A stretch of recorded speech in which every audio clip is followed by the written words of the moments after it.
Assalamualaikum, bagaimana kabar adik-adik semua? Masih semangat ya dalam menjalankan aktivitas belajar di rumah? Perkenalkan, nama saya Melina Jarwati, mahasiswa Universitas Indraprasta PGRI.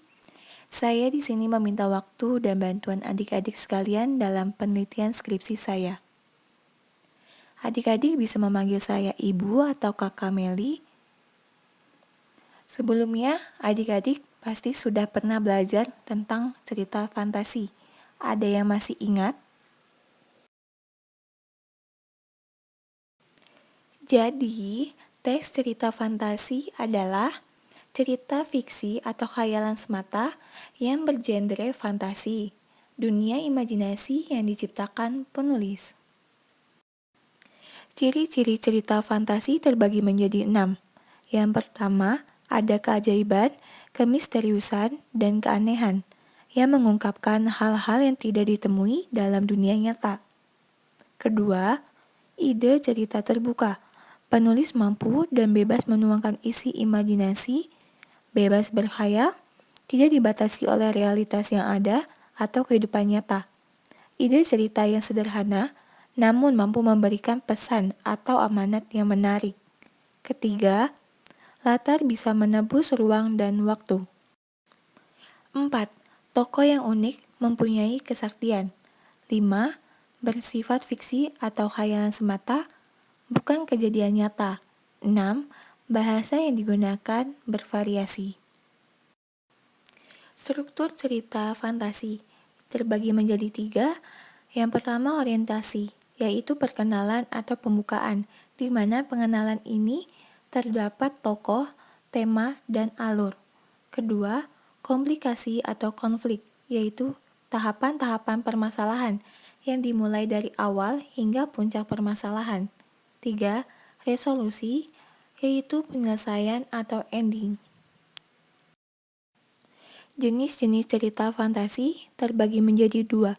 Yang pertama, cerita fantasi total dan irisan.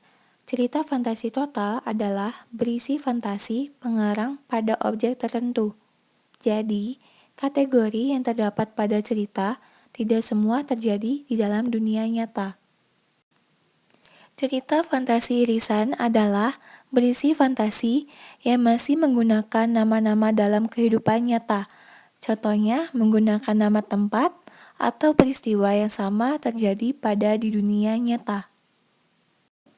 Kedua, cerita fantasi sejaman dan lintas waktu. Cerita fantasi sejaman adalah latar yang digunakan satu masa, yaitu fantasi masa kini, masa lampau, atau masa yang akan mendatang. Cerita fantasi lintas waktu adalah menggunakan dua latar waktu yang berbeda. Misalnya, masa sekarang dengan masa zaman prasejarah atau masa sekarang dan masa 50 tahun mendatang. Baik adik-adik, pada gambar di atas manakah yang termasuk dalam cerita fantasi? Jadi yang termasuk dalam contoh cerita fantasi yaitu sepasang saudara penyihir, bukan cerita si Corona. Perhatikan pada contoh cerita fantasi yaitu sepasang saudara penyihir, di mana dia memiliki ciri-ciri cerita fantasi. Yang pertama ada keajaiban, yaitu seorang saudara, James dan Depay, mempunyai kekuatan sihir. Kedua, ide yang terbuka. Penulis mampu menuangkan ide atau imajinasi sesuai dengan khayalannya, tidak terpaku dengan realitas. Yang ketiga, sepasang saudara penyihir memiliki tokoh yang unik, masing-masing memiliki kesaktian atau memiliki kekuatan sihir. Dan keempat, bersifat fiksi atau bukan kejadian nyata di mana penulis mampu menuangkan ide khayalannya. Lalu kelima, bahasa yang digunakan dapat dipahami oleh pembaca. Adik-adik, mohon diperhatikan setiap paragrafnya.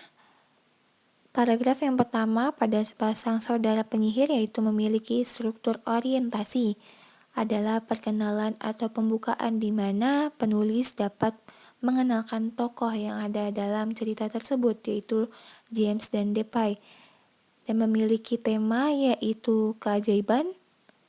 Lalu, paragraf yang kedua memiliki struktur konflik atau komplikasi, di mana awal-awal permasalahan mulai muncul.